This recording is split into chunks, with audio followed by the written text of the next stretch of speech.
வணக்கம் நண்பர்களே, நான் உங்கள் பாலாஜி அலைஸ் பவிஷ்யமார். குரு வணக்கத்துடன் இன்றைக்கி டாபிக் உள்ள போவோம். இன்றைக்கி நம்ம பார்க்க போகிற டாபிக் என்ன அப்படின்னு பார்த்தோன்னா, குரு மேஷ லக்னத்திற்கு அல்லது மேஷ ராசியில் காலபுருஷனுடைய 1ஆம் பாவகம் அப்படின்னு சொல்லக்கூடிய மேஷ ராசியில் குரு அமர்ந்திருக்கும் பொழுது என்ன பலன்களை அவர் எப்படி செய்வார்? இதை புரிஞ்சுக்கணும் அப்படின்னா, எனக்கு கன்சல்டிங்க்கு ஒரு ஜாதகம் வந்தது. அந்த ஜாதகத்திற்கு பலன் ஆரம்பிக்கும்பொழுது நான் சொல்லக்கூடிய ஒரு சில வார்த்தைகள், அவங்களுக்கு சொன்ன பலன்களில் நான் சொல்லக்கூடிய ஒரு சில வார்த்தைகளில் அவங்க ஆமாம் சார், இந்த மாதிரி தான் அப்படின்னு ஒத்துக்கிற அமைப்புகள். அதை நான் கட்டத்தை போடுறேன். கட்டத்தை போட்டு உங்களுக்கு அதில் ஏன் அந்த இடத்தில் குரு அத்தகைய பலனை செய்தார் அப்படின்றதுக்கு உண்டான ஒரு விடையையும் நான் உங்களுக்கு தரேன். கடைசி வரைக்கும் கண்டிப்பாக பாருங்கள்.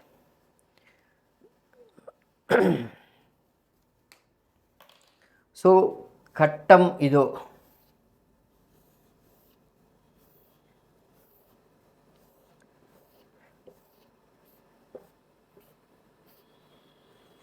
மேஷ லக்னம், குரு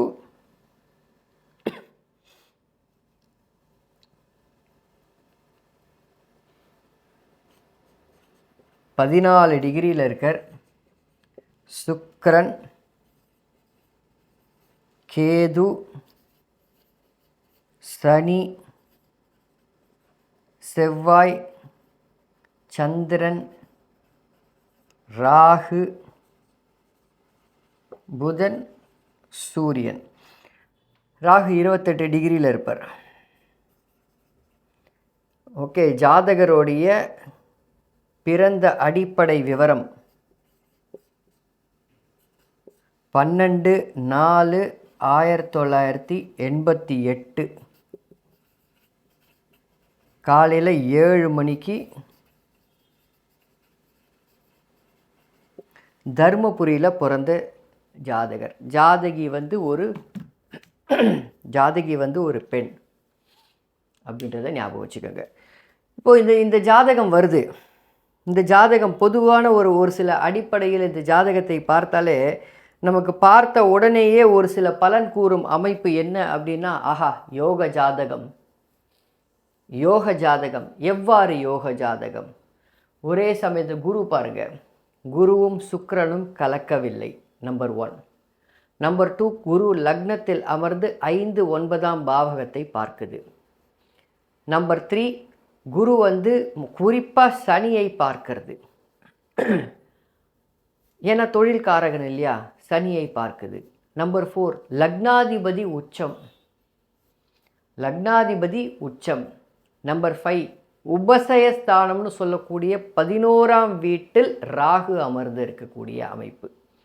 பொதுவாகவே 11ஆம் வீடு, 6, 12 இந்த மாதிரி இடத்துல ராகு கேதுக்கள் அமரும்பொழுது ஒரு நல்ல பலன்னு சொல்லப்படுது. அதுக்கப்புறம் 12ஆம் அடுத்த பாயிண்ட் என்னென்னா, 6வது பாயிண்ட் என்னென்னா, புதன் 6ஆம் அதிபதியாகிய புதன் நீச்சமாயிட்டார். ஓகே, நீச்சமாயிட்டார். 6ஆம் வீட்டு பலனை அவரால் செய்ய முடியாது என்ற அடிப்படை. புரியுதுங்களா? இதெல்லாம் நமக்கு சொல்லப்பட்டது. அல்லது இப்போ நீங்கள் சோஷியல் மீடியா அண்ட் ப்ளஸ் யூடியூப்லலாம் பார்த்தீங்கன்னா இப்படி தான் பலன் இருக்கும். ஆனால் நடந்தது வேறு. இந்த ஜாதகத்திற்கு என்கிட்ட வந்த உடனே நான் சொல்லக்கூடிய பலன், அம்மா உங்களுக்கு குரு தசை யோக தசை என்று சொன்னாலும் உங்களை படாத பாடுபடுத்திருச்சு. குறிப்பாக 2018ஆம் ஆண்டிற்கு மேல் ஏற்கனவே படாத பாடு.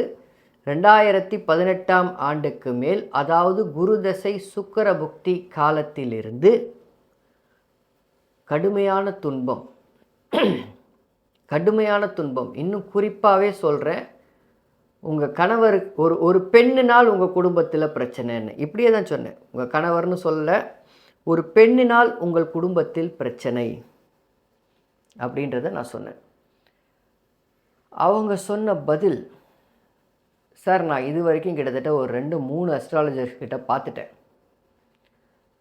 ஒருத்தர் கூட இந்த பதிலை இந்த மாதிரியான கணிப்பை சொல்லவில்லை. லக்னத்தில் குரு அமர்ந்திருக்கு, அதனால் இது யோக தசை, அற்புதமான தசை உங்களுக்கு அப்படின்னு தான் சொன்னாங்க. ஆனால் நீங்கள் சொன்ன பதில் 100க்கு 100% கரெக்டாக இருந்தது சார். 2005 கிட்டத்தட்ட 5 6 என்னுடைய கணவருக்கு வேறொரு பெண்ணோடைய ஒரு தொடர்பு கிடைத்தது. அது எனக்கு தெரிய அனுமதிக்கப்பட்ட ஆண்டு 2018 19 தெரிய அனுமதிக்கப்பட்டதுன்னாங்க. பலன் நம்ம என்ன சொல்கிறோம்? புரட்டி போட்டு நிச்சயமானு சொல்கிறோம். அப்போது இந்த இடத்துல என்ன நடக்குது சார்? அதுக்கப்புறம் ஏதாவது சொல்ல முடியுமா? அம்மா இப்போ நடந்துட்டுருக்கிறது குரு தசையில் ராகு புக்தி நடந்துகிட்ருக்கு. குரு தசை செவ்வாய் புக்தியிலேருந்தே உங்களுக்கு உடல் ரீதியான பிணிகளையும் பிரச்சனைகளையும் கொடுக்க ஆரம்பிச்சிருச்சு. உடல் ரீதியான பிரச்சனை இருக்கணுன்னே சார் அதுவும் கரெக்டு. 2000 ராகு தசை 2000 செவ்வாய் ராகு புக்தி முடிஞ்சு செவ்வாய் புக்தி முடிஞ்சு ராகு புக்தி வரும் காலத்தில் எனக்கு தைராய்டு பிரச்சனை வந்துருச்சு அப்படின்னாங்க. ஸோ அப்போது ஒரு ஜாதகருக்கு லக்னத்தில் அமர்ந்த குரு, நல்லா புரிஞ்சுக்கோங்க, ஒரு ஜாதகருக்கு லக்னத்தில் அமர்ந்த குரு வாழ்க்கையை புரட்டி போடும் சம்பவங்களை கொடுத்து, உடல் ரீதியான பிணிகளை கொடுத்துருக்கு அப்படின்னா அது யோக தசையா அவயோக தசையா அப்படின்றத நீங்கள் தான் முடிவு பண்ணணும். இந்த குரு மட்டுமே கண்டிப்பாக மேஷ லக்னத்திற்கு குரு எல்லா சமயத்திலும் பலன் தருவது இல்லை. மேஷ லக்னம்னு இல்லை, எந்த லக்னமாகவே இருந்தாலும் குரு எல்லா சமயத்திலும் பலன் தருவது இல்லை அப்படின்றது ரொம்ப ரொம்ப ரொம்ப ரொம்ப முக்கியமான ஒரு சில விஷயம். இது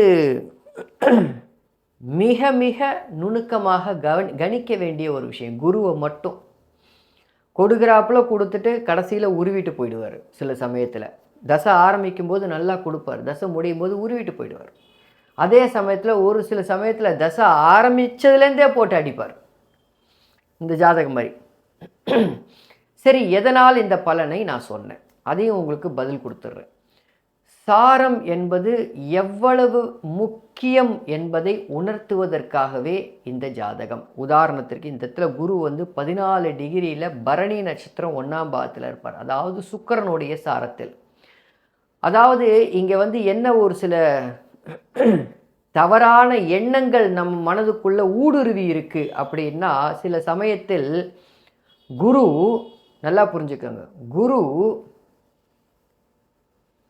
யோகாதிபதியுடைய சாரத்தில் அமர்ந்து விட்டால் நல்லதை செஞ்சே ஆகணும் அப்படின்ற ஒரு நமக்குள்ள மனசுக்குள்ளே நம்மளே ஆணி அடிச்சுக்கிட்டோம். அப்படி இல்லைன்னா குரு அவயோகருடைய சாரத்தில் அமர்ந்து விட்டால் படு மோசமாக கெட்டதை செய்யும் அப்படின்னு நம்ம நினச்சிருக்கோம். அப்படிலாம் கிடையாது. யாருடைய சாரத்தில் குரு அமரணும், யாருடைய சாரத்தில் அமரக்கூடாது என்பதற்கு ஏகப்பட்ட விதிகளும் விதிவிலக்குகளும் இருக்குது. அதை நம்ம கட்டாயம் புரிஞ்சுக்கணும். ஒரு ஜோதிடராக நம்ம புரிஞ்சுக்கணும், ஜோதிட ஆர்வலர்கள் நீங்களும் புரிஞ்சுக்கணும். இந்த இடத்துல பரணி நட்சத்திரத்தில் குரு இருக்கார். அந்த நட்சத்திர நாயகன் யார்? சுக்கிரன். அப்போது இந்த லக்னத்திற்கு சுக்கிரன் மாரகாதிபதியான சுக்கிரன் மற்றும் குடும்பாதிபதியான சுக்கிரன். அண்ட் ரெண்டாவது, ஒரு ஜாதகத்தை நீங்கள் பார்க்கக்கூடிய ஒரு கோணம் அப்படின்றது ரொம்ப ரொம்ப முக்கியம். எந்த கோணத்தில் அந்த ஜாதகத்தை பார்க்குறீங்க? இப்போது உங்களுடைய குரு உங்களுக்கு நல்லதை செய்யணும்னு நினைக்கிற குரு உங்களுடைய குழந்தைக்கு நல்லதை செய்யாது. குழந்தைக்கு நல்லதை செய்யணும்னு நினைக்கக்கூடிய அந்த அமைப்பில் இருக்கக்கூடிய குரு குழந்தையோடைய அப்பாவுக்கு நல்லதை செய்யணுன்ற அவசியம் கிடையாது. நான் சொல்கிறது அதுதான், எந்த கோணத்தில் நீங்கள் பார்க்க போகிறீங்க அப்படின்றது ரொம்ப ரொம்ப ரொம்ப ரொம்ப முக்கியம். இந்த இடத்துல பாருங்கள், சுக்கிரனுடைய சாரத்தை பெற்ற குரு பேயாட்டம் ஆடியிருக்கார். இதான் உண்மை. ஏன் சார்? சரி, இந்த அம்மாவை பாதிச்சுதா? இந்த அம்மா உடனே அவர் கணவரை விட்டு பிரிஞ்சு வந்துட்டாங்களா? இல்லை, கணவரை விட்டு பிரியவில்லை. சிறு வயதிலேயே கல்யாணம் ஆகிடுச்சு. கிட்டத்தட்ட 20 வயசு குழந்தை கூட இருக்குது. 2 ஆண் குழந்தைங்க, 20 வயசு குழந்தை இருக்கும். ஸோ அப்போ அந்த குரு என்ன கொடுத்தது, ஒரு உதாரணத்துக்கு நம்ம வந்து பார்ப்போமே. அதாவது இப்போ நான் சொன்னேன் பார்த்தீங்களா, என்ன கொடுத்தது, ஆண் குழந்தையை கொடுத்தார் குரு. 5ஆம் இடத்தை பார்ப்பதனாலும் 9ஆம் இடத்தை பார்ப்பதனாலும் 2 ஆண் குழந்தை இருக்குது, 2 ஆண் குழந்தையை கொடுத்தார் குரு. அதனால் யோகம் செஞ்சிருச்சா? இல்லையே. ஆண் குழந்தையை கொடுத்த அதே குரு கணவருக்கு கையை வச்சிட்டார்ல. சிந்திக்க வேண்டும் மக்களே, ரொம்ப ரொம்ப ரொம்ப ரொம்ப சிந்திக்க வேண்டும். அதாவது நமக்கு மூளை இருக்குன்றதுக்கு சிந்திச்சால்தான் அமைப்பு. அதை பாருங்கள்.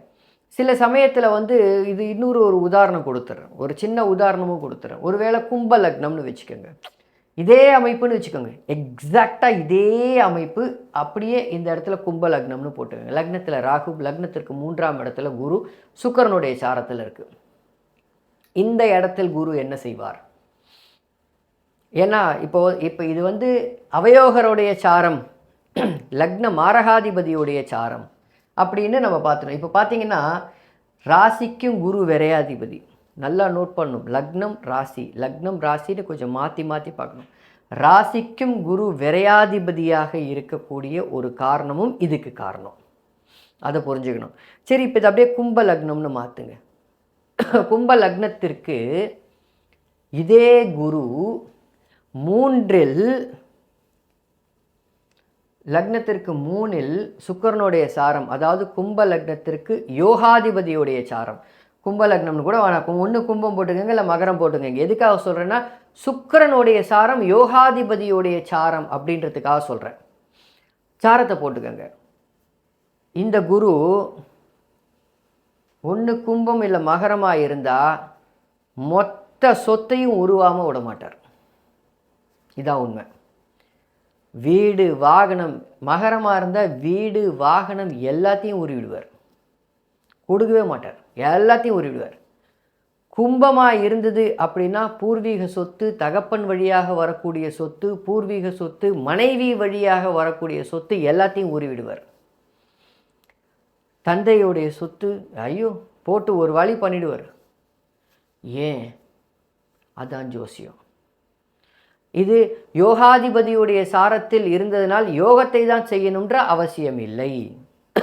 அவயோகனுடைய சாரத்தில் இருந்ததுனால கெட்டதை தான் செய்யணுன்ற அவசியம் இல்லை. ஜோசியம் வந்து கொஞ்சம் குழப்பம். நீங்கள் அது எவ்வளவு தூரம் அது கிட்ட நீங்கள் போகிறீங்க அப்படின்றதை பொறுத்து தான் ஜோதிடம் உங்களுக்கு புலப்படும். புரியுதுங்களா? இதை நல்லா புரிஞ்சுக்கோங்க. இந்த மாதிரி வீடியோஸ் எல்லாமே இப்போது மெம்பர்ஷிப்னு தனியாக ஆரம்பிச்சிருக்கேன். ஸோ அந்த மெம்பர்ஷிப் அப்படின்னா ஒரு மாதாந்திரத்துக்கு ஒரு சில தொகை அப்படின்னு வந்து போட்டிருக்கேன். அந்த மெம்பர்ஸுக்கு இருக்கக்கூடிய சலுகைகள்லாம் என்ன அப்படின்னு பார்த்தீங்கன்னா, இப்போ இந்த வீடியோ ரிலீஸ் பண்ணுறேன், முதல்ல மெம்பர்ஸ்க்கு தான் ரிலீஸ் ஆகும், அதுக்கப்புறம் பொதுமக்களுக்கு வந்து சேரும். மெம்பர் தான் ஃபஸ்ட்டு பார்ப்பாங்க, முதல்ல பார்த்து அவங்க தெரிஞ்சுப்பாங்க, அதுக்கப்புறம் பொதுமக்களுக்கு வரக்கூடும், வரும் அல்லது வராமல் போகும். அதுக்கப்புறம் மெம்பர்ஸ்க்குனே தனியாக 2 வீடியோ போடுற அமைப்புகள்லாம் இருக்குது, அவங்களுக்கு மட்டும், அது பொதுமக்களுக்கு கிடையாது. ஸோ நீங்களும் மெம்பர் ஆகணும்னு நினச்சிங்கன்னா தாராளமாக ஆகிக்கலாம். Okay, it's your choice. And ரெண்டாவது, இந்த வீடியோ உங்களுக்கு பிடிச்சிருந்ததுன்னா லைக் பண்ணுங்கள், சப்ஸ்கிரைப் பண்ணுங்கள், இன்னும் நிறைய பேருக்கு ஷேர் பண்ணுங்கள். முக்கியமாக, மிக மிக முக்கியமாக புரிஞ்சுக்குங்க என்ன சொல்ல வரோம். இந்த ஒரு ஒரு ஒரு காணொளியில் என்ன சொல்ல வரோம், அதில் என்ன நல்ல பாயிண்ட் உங்களுக்கு இருக்குது அப்படின்றது தான் இருக்கிறதுலே முக்கியம். ஒரு 50 ஜாதகத்தை எடுத்து நீங்கள் ஆராய்ச்சி பண்ணுங்கள். அப்போ ஆராய்ச்சி பண்ணதான் உங்களுக்கும் புரியும், இல்லைனா புரியாது. புரியுதுங்களா? ஸோ அப்போ குரு எந்த லக்னமாக இருந்தாலும் சரி, ஒருத்தருக்கு நல்லதை செய்யக்கூடிய குரு இன்னொருத்தருக்கு நல்லதை செய்யாது. இதுதான் மறுபடியும் மறுபடியும் சொல்கிறேன், குருன்னு கிடையாது, எல்லா கிரகமும் அப்படித்தான். நம்ம லக்னத்தை மட்டுமே கடிவாளம் போட்டு பார்த்து கொண்டு இருந்தோமேயானால் கண்டிப்பாக ஜோதிடத்தில் 50% அல்லது 40லேருந்து 50% பலனை உங்களால் எடுக்க முடியும். சில சமயத்தில் அதுவும் தவறி போகும். இதுதான் உண்மை. எல்லாத்தையும் பார்க்கணும். சாரம் முதற்கொண்டு எங்கே இருக்குன்றதை பார்க்கணும். சாரத்தினால் நம்ம என்ன புரிஞ்சுக்கிறோன்றதை பார்க்கணும். சாரத்தின் மகத்துவம் என்ன அந்த இடத்துல அப்படின்றத பார்க்கணும். சாரம் எதற்கு அப்படின்றத பார்க்கணும். சாரம் தான் ரொம்ப சிம்பிள். அந்த தசையுடைய ரிமோட்டே சாரம் தான். டிவியில் படம் வரப்போகுது, அந்த படத்தை ஆன் செய்வதற்கு பட்டன் இருக்குது பார்த்தீங்களா, அந்த பட்டன் ரிமோட்டு, பட்டன் தான் சாரம். அந்த படத்தை உடனே ரிமோட்டை வச்சு சுவிட்ச் ஆன் பண்ணுறீங்களா, அந்த சுவிட்ச் ஆன் பண்ணுறது தான் சாரம். அந்த ரிமோட்டு பழுதடைஞ்சு போச்சுன்னா படம் வராது. இல்லை படம் வந்து சிரமத்தை தரும். உங்களுக்கு அந்த டிவி சிரமத்தை தரும். வால்யூம் இன்க்ரீஸ் பண்ணணும்னா ஏந்து போய் இன்க்ரீஸ் பண்ணணும், வால்யூம் டிக்ரீஸ் பண்ணணும்னா ஏந்து போய் டிக்ரீஸ் பண்ணணும். இந்த மாதிரி ஏகப்பட்ட பிரச்சனைகள் இருக்கும். இது உங்களுக்கு எளிமையாக புரிகிற மாதிரி சொன்னேன். சரியா? அடுத்த பதிவில் பார்ப்போம். நன்றி நண்பர்களே.